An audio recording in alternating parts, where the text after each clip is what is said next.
Hello friends, मैं नीता भास्कर आप सभी लोगों का अपने यूट्यूब चैनल पर स्वागत करती हूं। और आज इसी नेट पेपर 1 वीडियो 9 है ये। और आज हम इसमें 10 क्वेश्चन कंप्लीट करेंगे और आशा करती हूँ वीडियो आपको पसंद आती होगी। पसंद आए तो लाइक शेयर कमेंट करना ना भूलें, कमेंट जरूर करें।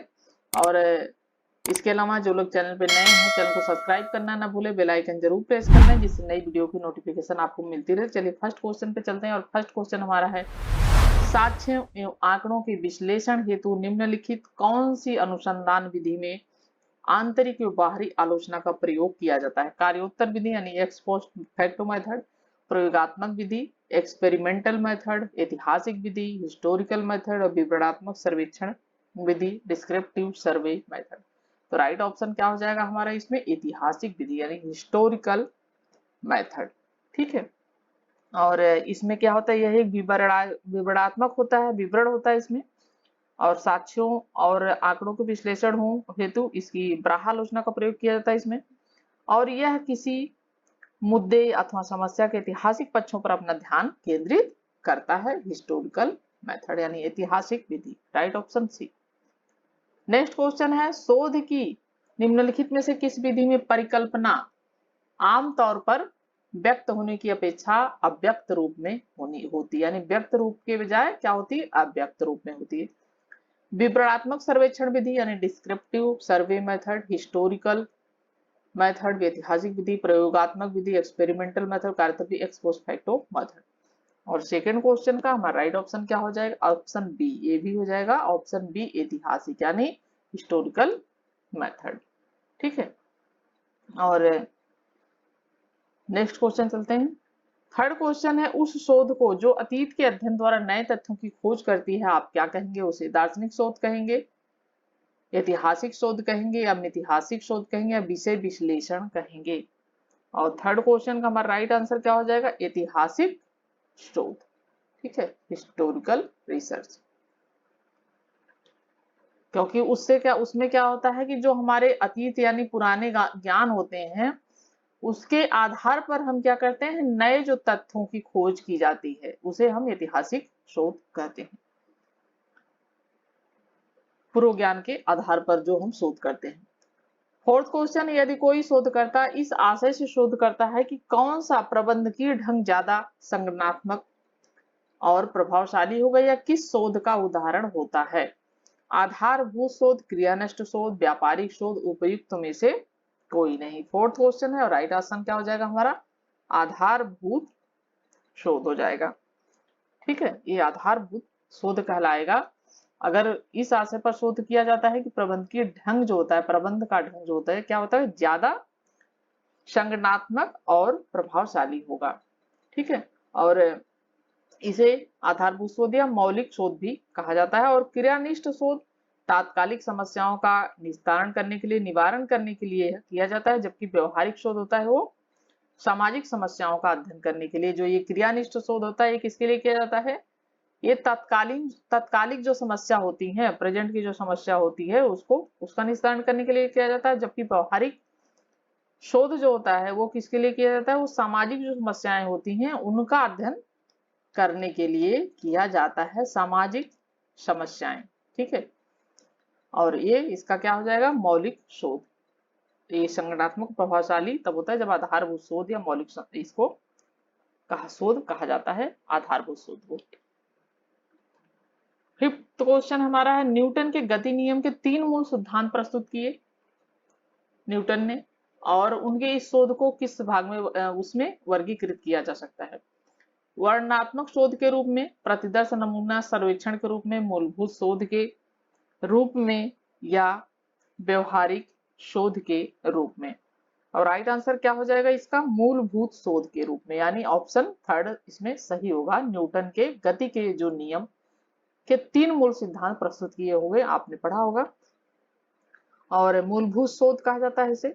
ऐसे अनुसंधान जिनके निष्कर्षों द्वारा किन्हीं विशेष वैज्ञानिक नियमों का प्रतिपादन हो इस वर्ग में आते हैं, क्योंकि वैज्ञानिक थे ये और वैज्ञानिक नियमों का प्रतिपादन होता है। ऐसे अनुसंधान होते हैं जिनका निष्कर्ष किसी विशेष वैज्ञानिक नियमों का प्रतिपादन इस वर्ग में आते हैं।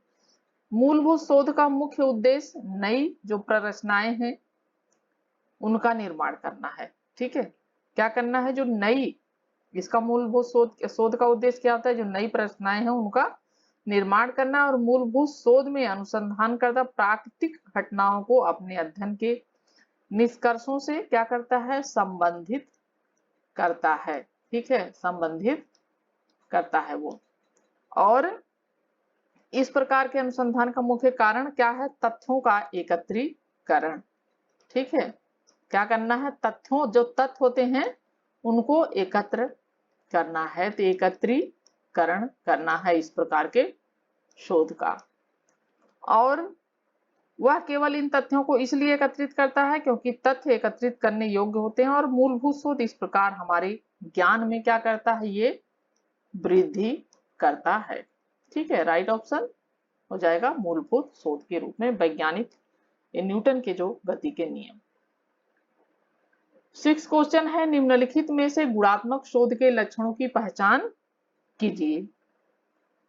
ठीक है, शोधकर्ता वर्तमान तथा विगत स्थितियों में निमग्न रहता है। शोधकर्ता अध्ययन से असंलग्न रहता है ताकि वह पूर्वाग्रह से बच सके। संदर्भ युक्त सामान्यीकरण विकसित करता है। डी ऑप्शन या तार्किक प्रत्यक्षवादी दर्शन पर आधारित होता है। ठीक है, और यानी फिलॉसफी के आधार पे, और यह एक विकासशील अभिकल्प का अनुप्रयोग करता है। नीचे दिए गए विकल्पों में से हमें सही उत्तर चुनना है। इसका राइट ऑप्शन हो जाएगा ऑप्शन सी, ए, सी और ई। ठीक है, क्या हो जाएगा इसका, एक तो ये हो जाएगा, शोधकर्ता वर्तमान अथवा विगत स्थितियों में निमग्न रहता है। दूसरी क्या चीज है, संदर्भ युक्त सामान्यीकरण विकसित करता है। और तीसरी बात है, यह एक विकासशील शोध अभिकल्प का क्या करता है, अनुप्रयोग करता है।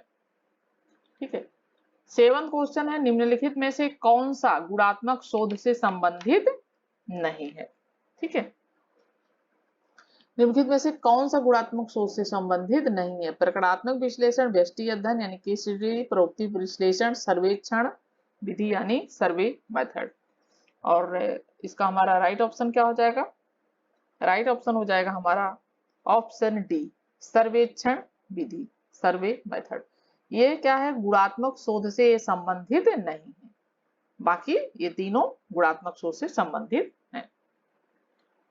8 क्वेश्चन है, शोधकर्ता अपने शोध परिणामों को संप्रेषित करते समय गुणात्मक शोध विषय में धारकों के दृष्टिकोण को महत्व देता है और इसमें सम्मिलित होगा नैतिक मानकों का उल्लंघन, पक्षपात और पूर्वाग्रह, वास्तविक स्थिति का प्रकटन, शोध में अन्यों का अनुचित हस्तक्षेप।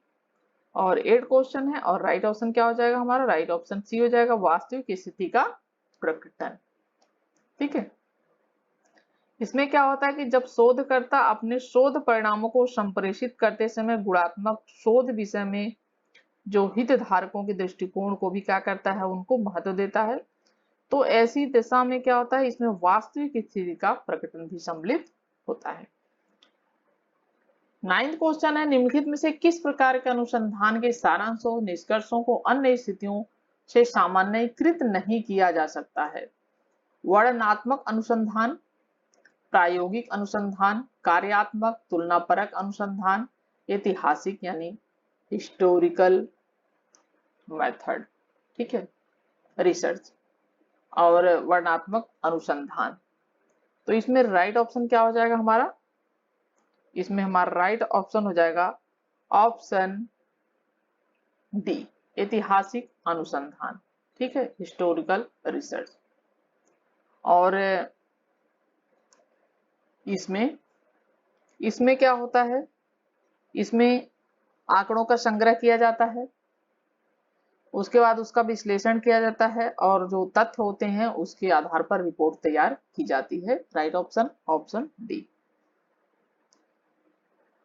यदि कोई शोधार्थी प्रभावी मिड डे मील हस्तक्षेप के आयोजन के लिए संभावित कारकों के प्रभाव का पता लगाना चाहता है तो अनुसंधान की कौन सी पद्धति इस अध्ययन के लिए सर्वोत्तम होगी।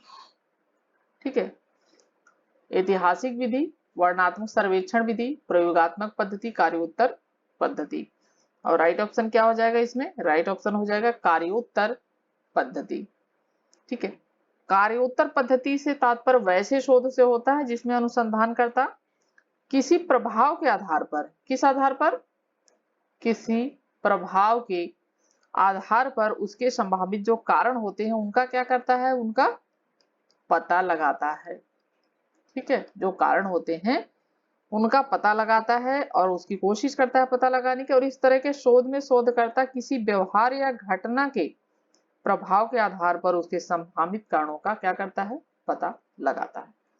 राइट ऑप्शन डी, कार्योत्तर पद्धति।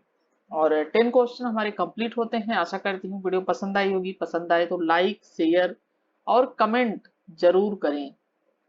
नेक्स्ट वीडियो में मिलते हैं। Thank you for watching video.